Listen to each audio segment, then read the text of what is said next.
สงสารดวงใจดวงนี้เกิดลมพัดมาถ้าความรักไม่จริงจังให้ลมพัดผ่านไปนะคะไม่ต้องพัดมาอยู่ที่วีนะ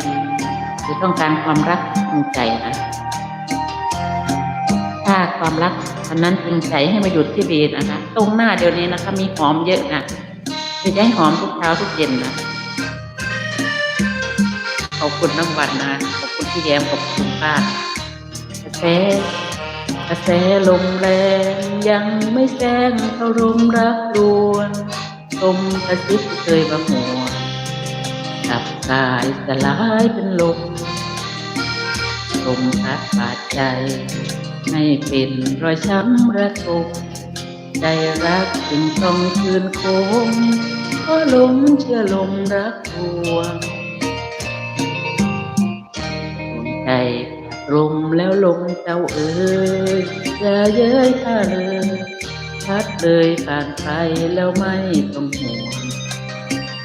ข้ายอมช้ำใจในรักที่ข้าเคยห่วงลมสาอย่าตามมาลวงสงสารดวงใจดวงนี้เถิดลมหอมเช้าหอมเย็น